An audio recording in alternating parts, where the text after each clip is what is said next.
Hello everybody, thank you all for coming. My name is Garrett Carr, and we've got here Pico, Iyer, Ruth, Padel, and Navtej, Sarna, and Asma, who have come varying distances to be here today. So I'll just introduce them shortly, and then taking it in turns, they're going to read a little bit of their work, and we'll see what emerges from that. So Pico Iyer was born in England, but for a time his parents were based in California. So the young Pico would fly. I learned this in one of his TED Talks, which are brilliant. Pico would fly unaccompanied back and forth between them and his English boarding school. Perhaps travelers are born in these sorts of experiences. Pico's travel books include many bestsellers, and his work's been translated into over 20 languages. Outside magazine says he's perhaps the greatest living travel writer. Pico is now settled. Unsettled. Pico is now unsettled in Japan. And in more recent work, he suggested that in an age of constant movement, nothing is so urgent as sitting still. Ruth Padel was born in London and is a multi-award-winning writer and also the professor of poetry at King's College in London. Last night I was trying to figure out how many books Ruth has published, and it's not easy. Poetry, fiction, non-fiction. And just backstage, I asked Ruth herself, and even you seem a bit hazy yourself. It's over 20. Writing around or about travel has emerged from time spent in Greece, India, and the Middle East. And she's also written about migration, animal and human, displacements of peoples, which is a major theme right now, I think. Ruth has also spent a couple of years seeking out tigers on the ridges of Sumatran volcanoes and around Vladivostok. I wouldn't have known you had tigers in Vladivostok.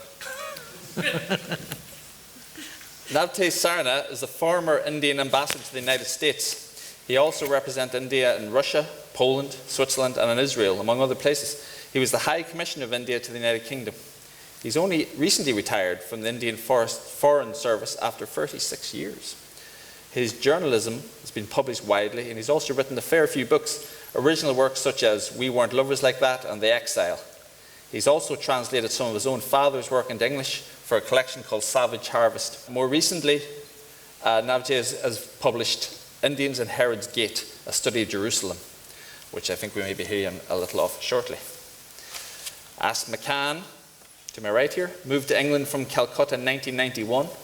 She studied law, but became increasingly interested in cooking, driven partly by homesickness, I think. She wanted to recreate the aromas and flavors of her life in India. She says cooking was her way of going home. Cooking and the food business eventually took over.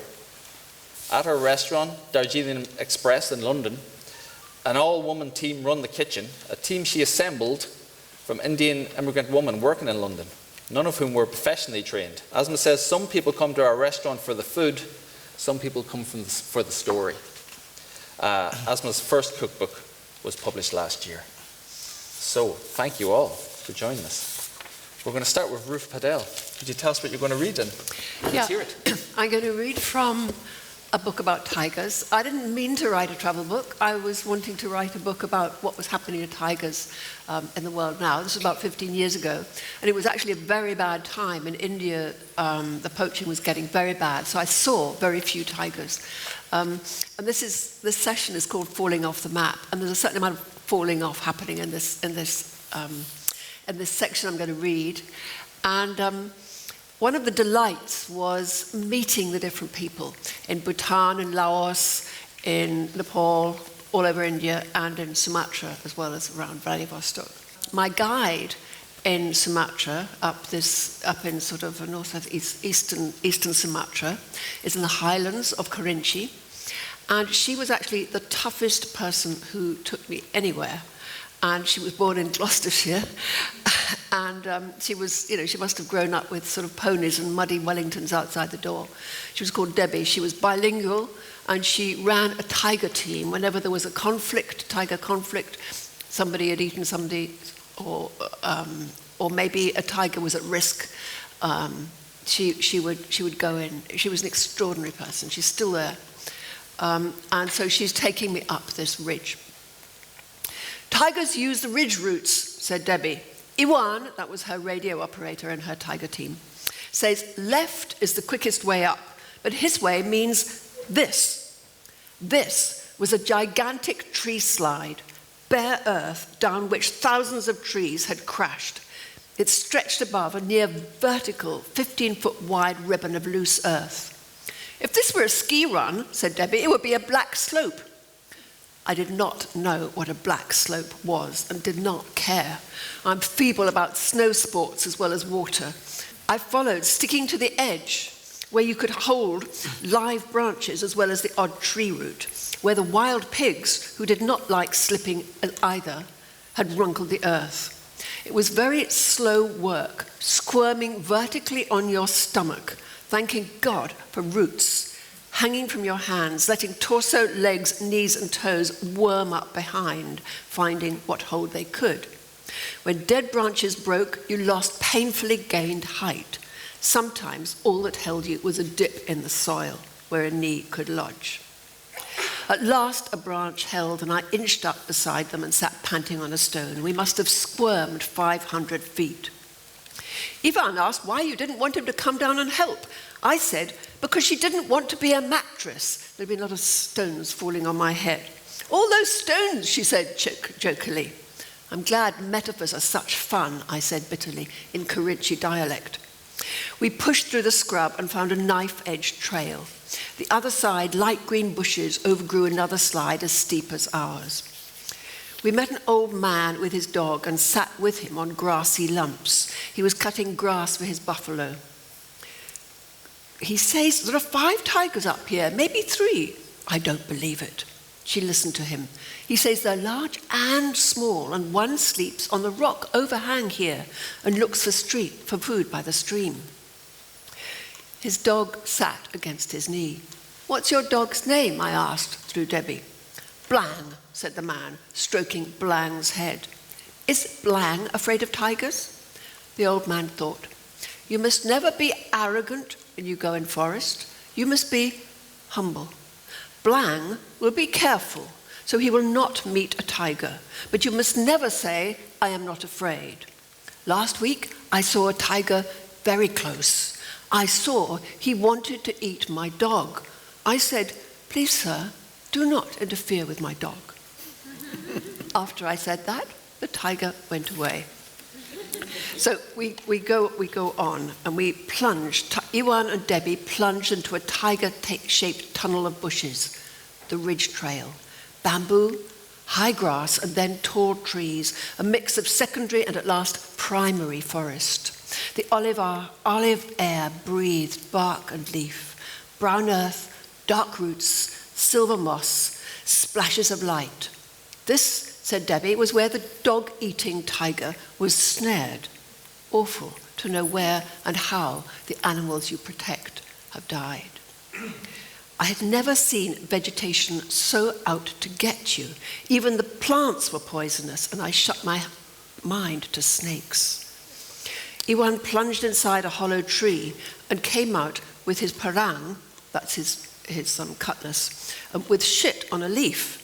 "Very fresh," said Debbie, sniffing. "Cat, definitely. I've seen tigers produce something like this when there's not much in their intestines, but it could be anything. A leopard cat, they climb in for the bats." The light was lavender and silver green, the air grainy, the canopy closed in, protecting or menacing. You could feel it as either. A canopy gets lower as the altitude goes up, but these trees were many times higher than any I was used to. Sometimes a light ray slanted in, an eerie firework from a stained glass window. The leaves they lit were ochre green and shaggy. The atmosphere and light were almost underwater hazy. Tall, slender trees with a white flesh bloom like moonrise. Cutting this would be like blowing up Notre Dame. But to look and wonder, you had to stand still. Every step was dodgy. It was so steep and so tricksy. You needed handholds all the time, and they had to be checked for pit vipers or thorns. Hours later, we came to a place where we could see out over the valley, and a trail came in from the right, a tiger trail. Debbie brushed aside the dead leaves. "Yes," she said, "there, Ruth." A tiger footprint. Very light. The soil was so dry. It was pointing our way. It had walked up to join our trail. "You should never not respect a tiger, whispered Debbie. As the old guy said, you should never not be afraid. But they are okay animals normally. It's the other things to be afraid of, at least in daylight. The landslide, the inadvertent crate. And if we hear a growl, if it's loud, the tiger's probably far away.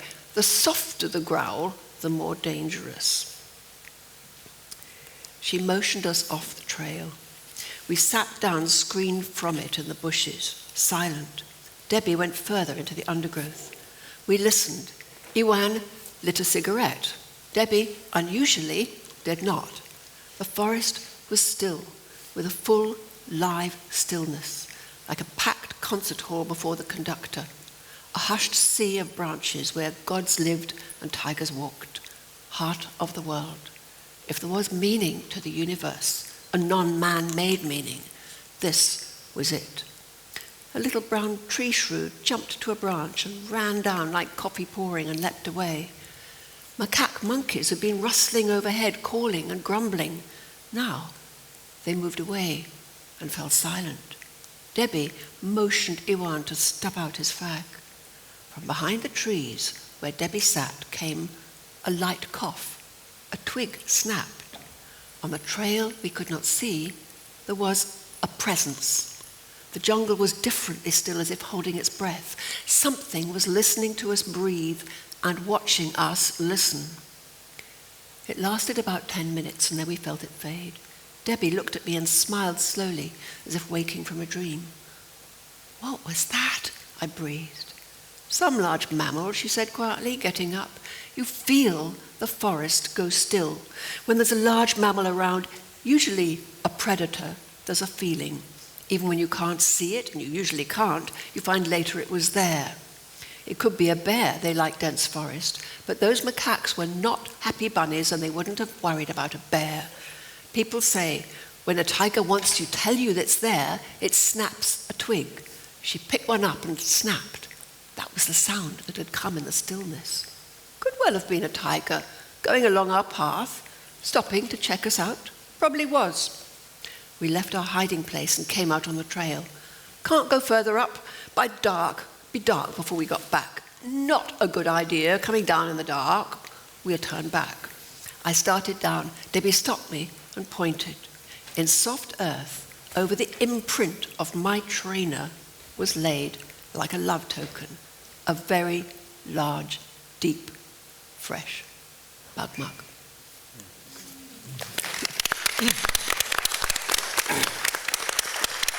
Thank you very much, Ruth. That's really wonderful. And it's a reminder that we have instincts as well. Or perhaps that instincts are actually just when you read things, when you read the land very well. I wonder, from a writer's point of view, it's better, am I right, to not see the tiger? There's the snow leopard. I'm sure people here know the snow leopard, and that's all about nearly seeing the snow leopard. But no, it's wonderful to see a tiger, but, you know, what I wanted to do is give a portrait of the whole habitat, the habitat of every sort of habitat that a tiger lives in all over Asia. And the Sumatran forest was unique. And it's also unique because the people who live up there are very much at the mercy of tigers. It's one of the rare places, the Sundarbans in India and Bangladesh and other, where human and tiger live really close. And so there is a certain amount of inadvertent accident. And it was so exciting and so scary. So it didn't, I would have loved to have seen her, of course I would have, but I was really glad that she saw me. Yeah. That's wonderful, thank you. Pico, could we turn to you? Have you got something for us? I do, and I just brought out a book called Autumn Light. As we heard, I've been unsettled in Japan for 32 years now. And around Kyoto, Japan, they say that life is about a joyful participation in a world of sorrows. So I tried to write a book in which the joy and the sorrows would be in the same frame. So much of the book is about the very lofty theme of ping pong.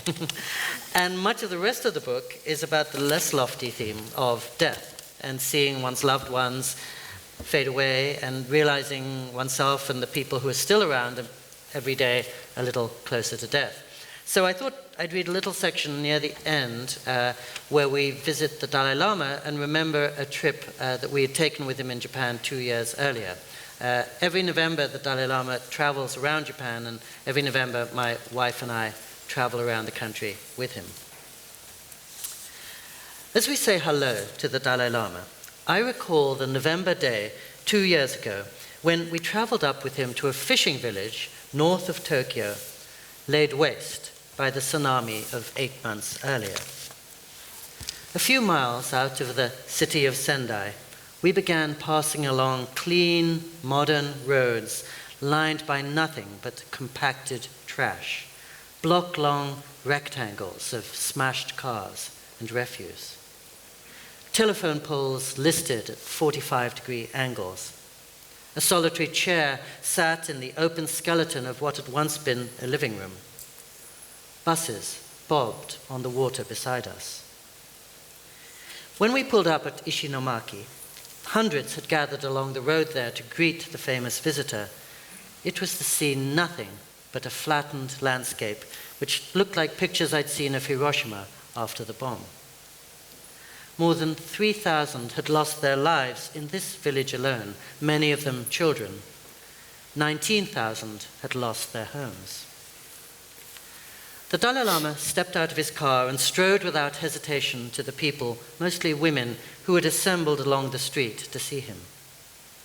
Many were sobbing or calling out in limited English, "Thank you, thank you." He held one person's head against his chest. He blessed another. He touched heads, shook hands, looked into one set of eyes, then another, asking, "What do you feel? Are you still sad?" "Please," he told them, as the women sobbed and others pushed forwards, "please, change your hearts. You cannot change what has happened. Please help everyone else, help others become okay." The crowd fell quiet. Some of its members nodded. "Too many people died," he went on. "If you worry, it can't help them. Please work hard. That is the best offering you can make to the ones you lost. Rebuild your community as your country rebuilt itself after the war." It's the kind of advice that anyone might give, perhaps, but when he turned around to walk towards the temple that had survived, gravestones in the foreground tilted crazily over or knocked down entirely, I saw the Dalai Lama take off his glasses and wipe away a tear himself. Suffering is the central fact of life from his Buddhist point of view. It's what we do with it that defines our lives. Just one day later, we return with the Dalai Lama and his bodyguards to the hotel, hasten up in the elevator to the top floor, and walk at high speed down the corridor with him to his room. His eyes are often red after a long day of events, but his pace never slackens. He's holding Hiroko's hand as he moves forwards. As in some physical expression of his teachings, he reflexively reaches for any set of hands to grasp between his own as he strides along. Just before we arrive at his door, Hiroko says, "Your Holiness, we must leave you now, but thank you for everything." He's on his way to Tokyo next day. We have obligations at home. "Also," she says, and her voice begins to falter just a little, "I want to tell you, my father passed away this year." Instantly, the fast-stepping monk stops. He looks at her directly. "When?" "This year." "What cause?" "No cause. He was old. His body was tired." He steps forward and holds her for a long, long time. Then he steps back and looks searchingly at her. "Remember, only body gone. Spirit still there. Only cover gone." Then he heads into his room and at the threshold turns around to wave at us briskly. "Good night, thank you," and then is gone as we head back into the golden flares of late afternoon.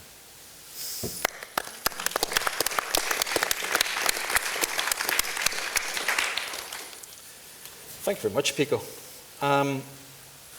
Somewhere else in the book you just read from Autumn Light, you describe a conversation going on around a table, and the Dalai Lama is there, and people are talking about art and the value of art and aesthetics. And you describe the Dalai Lama looking a little bit bored by all this. And you don't quote him exactly, but you sort of suggest what he's thinking, which is looking closely at reality is the only thing that matters, not all the ways we make embroidered designs around it, which is quite depressing in a way. Isn't the logical conclusion of this, I suppose I'm asking you this because one can see in your career writing a kind of a moving towards stillness. So is that what are we trying to stop needing to write? Is that the logical outcome of all this? He may think that, but I don't. and you really put your finger on it, because actually that's what this whole festival is about, I think. So I see the Dalai Lama as a physician, a doctor of the mind. And so his job in life is to ease suffering however he can. And he thinks that's rightly, I think, by looking at reality. But I think that's what art does. I mean, all of us writers on the stage and the writers in the audience, what we're trying to do is look at reality. And I think in a way an artist is like a scientist. So the Dalai Lama certainly bows before scientists because he sees them as investigating reality and then telling us what we can do with real life. But I happen to think we can shed a light on reality too, and that in a city like Belfast, which sometimes is in need of healing perhaps, I think that's one of the medicines that art can offer. Thank you very much. Navtej, can we turn to you? Sure. What have you got for us? It's again travel. This is a book called Indians at Herod's Gate, which I wrote when I was ambassador in Israel. And it traces the Indian connection to Jerusalem, a connection which is not much known or talked about. We do have a fairly good Jewish presence in Israel, from Indian Jewish presence. 70, 80,000 people who went for economic reasons, not any other reasons, in the 50s and 60s. But this is not about that. This is, in the old city of Jerusalem, those who have been there will know there are several hospices in which pilgrims have been going. There's the Russian hospice, the Austrian hospice, the Uzbek hospice, the Bukhara hospice, the Turkish hospice. So where pilgrims have been going for the holy places, either Muslim or Christian holy places, and of course the Jewish have their own houses. So this is about the Indian hospice. This book came about because I went there and I met the family that runs it. He's a gentleman now in his late 80s. He's half Indian, half Palestinian. And through the years, I sort of 3 or 4 years and several conversations and several walks went into writing this book and discovering his life and the life of the hospice in the last 100 years as well as over the last 800 years. So what I read is my first visit to the hospice and my first meeting with him and how it happened. I could have begun this account at the Mount of Olives, whose graves, forever waiting for the Messiah to raise the dead from their slumber, are bathed even now in the warm light of the sinking sun. Instead, I find myself standing on the hill of evil counsel. Its name is diabolical, irresistible. Here it was that 2,000 years ago, the high priest Caiaphas and his colleagues decided to arrest Jesus and gave Judas the 30 pieces of silver that would be the price of his betrayal. To find Herod's Gate, however, I have to go to the other side of the old city, to its northern wall. Beyond this wall lies the crowded commercial center of Arab East Jerusalem, pierced by Saladin Street with its shops, internet cafes, and small hotels. The crowded pavements, where fresh kebabs are roasted next to mounds of shoes and underwear, give the whole place the bustling look of an Arab market, very unlike the quiet, orderly streets of Jewish West Jerusalem. On this side lie the buildings of the American colony and the houses of the Jerusalem notables that came up in the late 19th and early 20th century. It is difficult on any day and impossible on a Friday for a car to navigate the road that separates the old city from this neighborhood, or to find a break in the constant stream of pedestrians, women in hijab, and men in keffayehs, many with walking canes, heading into the old city to pray at the Al-Aqsa Mosque on the Haram, the third holiest of Muslim religious sites. I look for flower sellers as I enter Herod's Gate.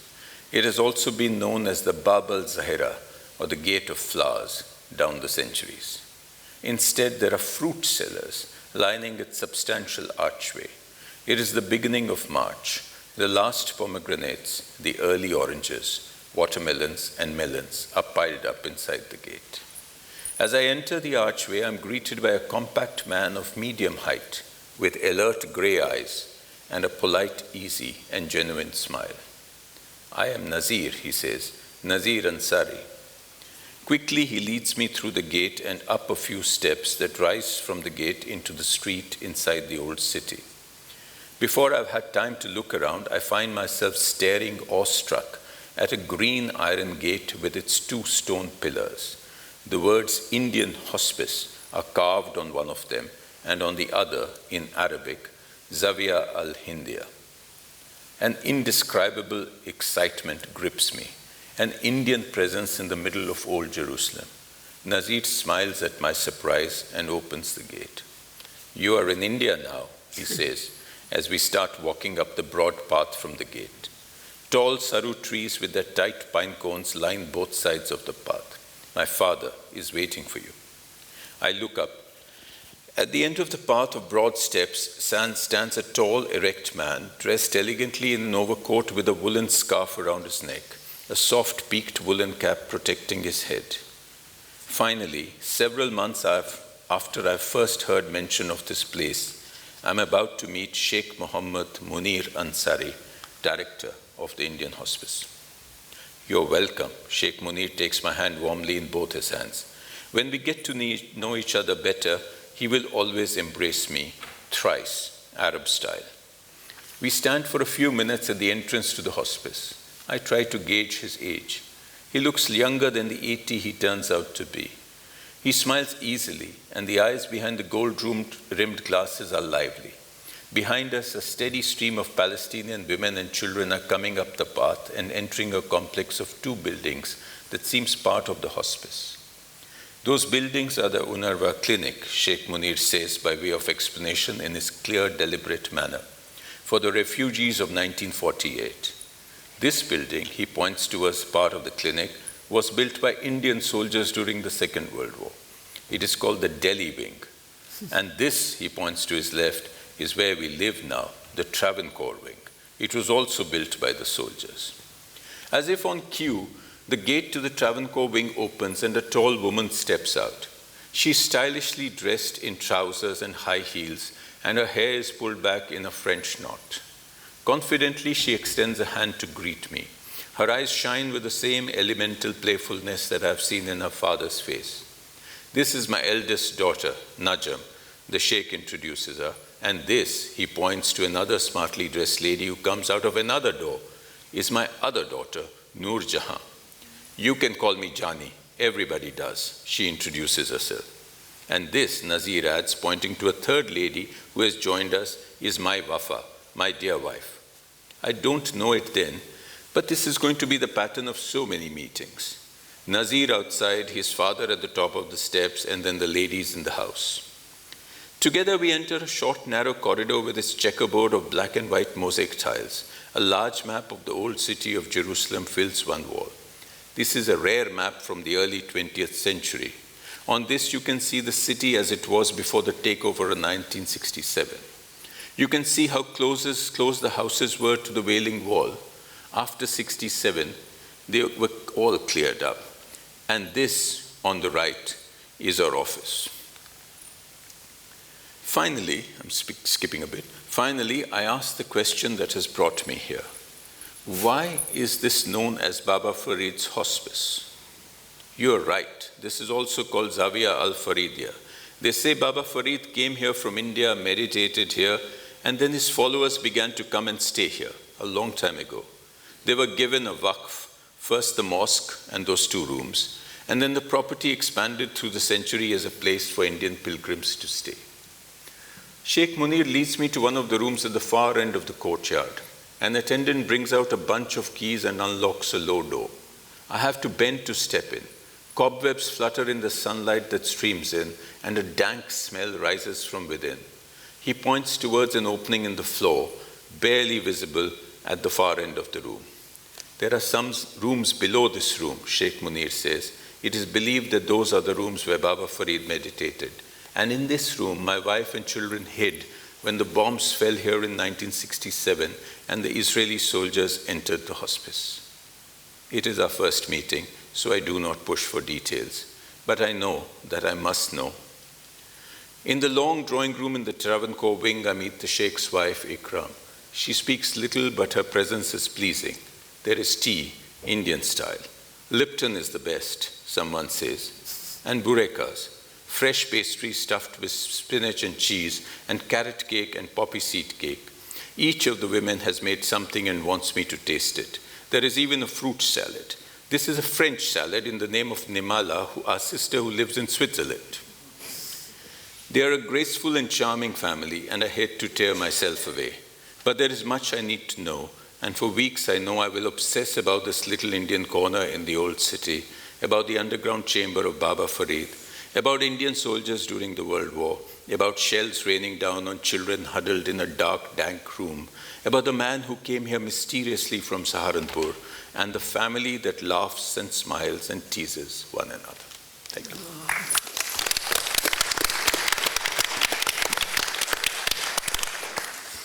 Thank you very much, Navtej. At the end there, you mentioned that this is like your first encounter there, and you're going to obsess about this place for weeks. What form did that obsession take?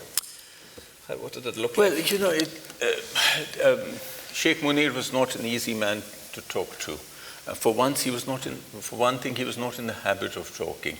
Very often we find that families don't have time for old people. And nobody had asked him these questions. And so, the second thing was that it's a very politically explosive place, the old city of Jerusalem. So everything has three angles or more to it. So it's a very delicate sort of story to peel off and find, and then there were family politics. I had to win his confidence to be able to, so I talked to his son, Nazir, separately, and I told him that I would like to tell your father's story. And he was also people in Jerusalem are very cautious in the old city because everything can be something else. So, they are very cautious. They don't open your house easily. They don't let in strangers easily. So I told him, look, it's a simple story. This needs to be told. And after he was convinced, he said, I will help you. Then Nazir went into the old libraries of Jerusalem and Abu Dis, etc., and dug out old Ottoman Arabic documents, which I could not read, but he had them read. And we found the traces, the property papers over the centuries and so on. And the Sheikh himself would open up, but I'd spend about 3 or 4 hours with him, and he'd tell me one story. Sometimes he'd repeat the same story 3 times. Sometimes he'd pour out an entire 10 years. So, it became a fascinating conversation. Besides, I wanted to mix it with the growth of Jerusalem. So it involved several maps, finding old routes, walks, hanging on. I enjoyed the process immensely. That's all I can say, as you can imagine. Your diplomacy actually restricts you. You are right in the sense that the metaphor of the two vocations is contradictory. Diplomats sort of are used to keeping a lot of things inside them and not writing about it except in their dispatches. Writers are basically born to write. And make trouble, maybe. So it's been you have to walk the fine line. So I've tried not to write stuff which could interfere with my diplomacy. So it's been nice. Thank you very much. That was wonderful. Asma. Yes. Hello. What have you got for us? I'm to the table. So slightly different from everybody else. I'm not. Don't get worried. I'm not reading out recipes. This is This is my cookbook. That's what you're hoping. This is my cookbook, and I needed to explain why I wrote this book. And I started off by talking about my childhood in bits and pieces, so I'm going to read three short sections. I start off with this, it's footprints along the riverbank. My passion for history was encouraged by my father, who was a master storyteller. He could recreate the atmosphere of great battles, bringing historical characters to life. In the early 1980s, Calcutta was plagued by long power cuts, and sometimes there was no electricity for an entire evening. On these nights, we would gather by candlelight to hear my father recount the most amazing historical tales. In the flickering shadows, we would be transported to another era. Thanks to my father's storytelling, through these long nights of darkness in Calcutta, I have a library of knowledge in my head, even though I have never read the travel stories of Ibn Battuta, Plutarch's life, or Rommel's papers. He would always tell me, look for the footprints, the historical footprints, wherever you go. The men and women who came before always left a mark somewhere. You need to look for them. This is how you can make sense of the world around you. And the footprints that was most vivid in my memory are those in the thick silt along the Hooghly River, which flowed through the city of Calcutta under the imposing Howrah Bridge. Calcutta has been the confluence of many cultures, from the Persians to the British, all of whom left their legacy on our culinary tradition. Today, Calcutta has a rich food heritage, and for this we need to thank everybody who came before us. As a child, I remember sitting on the banks of the river and watching the tide come in. The water slowly covering the silt banks that had been exposed by the low tide. Any footprints along the riverbank were slowly being erased in front of me, until the next day when another traveler along the river would leave their mark on the damp silt. Historically, the Hooghly River has been the route by which traders entered Bengal, and for many it was their gateway to India. And one person who left their footprint on that soil was Job Chanak. In 2003, the Calcutta High Court declared that Job Chanak's name as the founder of Calcutta should be removed from all the records. I have a huge problem with all of this, but anyway, so yes, nationalism has its dangerous aspects. Of course, during my school time, Calcutta, the city was always Job Chanak founded Calcutta, because that is the fact. The East India Company had begun trading in Bengal after obtaining permission from the Mughal Emperor Shah Jahan, and the company established their first factory along the banks of the Hooghly. Half a century after the original Farman, granting them the rights, there was a problem, there was a fight, and Job Chanak had to move the factory. And this time he actually fortified it. And this is how the city of Calcutta began. The culinary traditions of British are often disregarded by the Indians.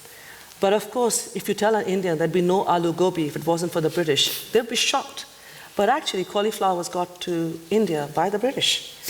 And so in this book, as a homage to the British, who have a very bad reputation for food, I have to admit. And here I'm not just playing to the galleys, it's true.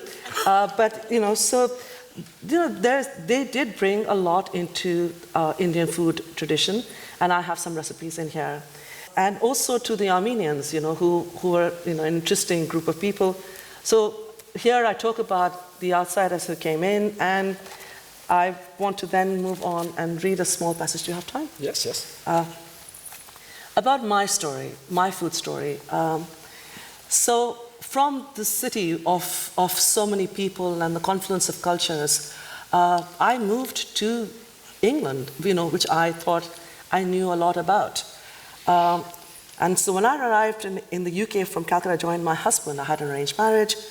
I got married in this big rush. It was arranged very quickly. I hadn't learned how to cook, and so I could cook nothing. So when I arrived, what I would do is I would go to discounted Indian cookbook shops in Cambridge, and I would look at all the photographs. I wouldn't buy the book. So I used to stand at the edge and very quietly, secretly look at all the pictures. And that was that's what I did. And just to remind myself of home and the dishes that I couldn't eat. During my first winter in England, the River Cam froze over. I remember the cold, damp wind slicing into me as I practiced how to cycle on Parker's Piece.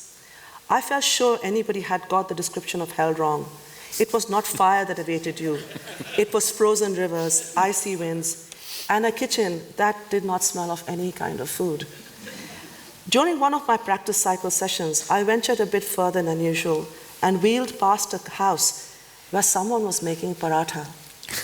I jumped off my bicycle. From outside where I stood, I could smell the bread flying in ghee. I wanted so desperately to ring the doorbell and ask the person making the paratha that maybe they'd share it with me. But I didn't walk up to the door. I stood outside and I wept. In that moment, I realized the only way I could make this unfamiliar, very cold place feel like home was to cook the home of my home and my mother. This is how my food journey began.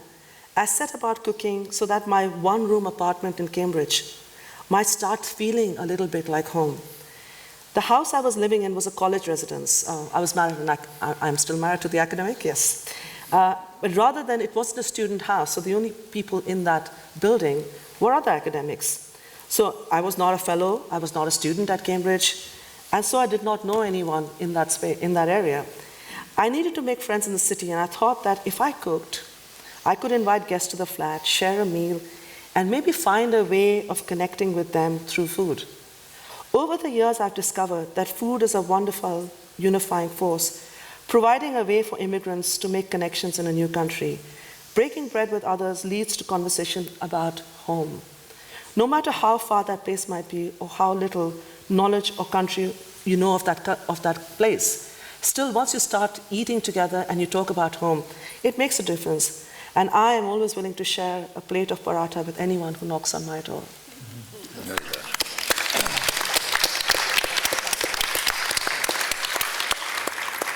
I wonder, listen to that, and thinking of Navtej's the Indian hospice as well. Is your restaurant in London, Asma? Yes. Is it a kind of embassy? I call it an oasis for everyone, because it's really interesting, because so many people who are not of Indian culture, not of Asia, South Asian, tell me that, if my mother and my grandmom had cooked, this is what she would have made, Indian food. Everyone says they feel like they came home, and that's what I want. Everybody leaves their burden and ego outside my restaurant door. Once they come in, I own the restaurant, I cook, but I will serve every table. Because for me, I'm not in the restaurant. I don't call it a food business. I'm there to serve. Because this is the core of what it is to be Indian for me.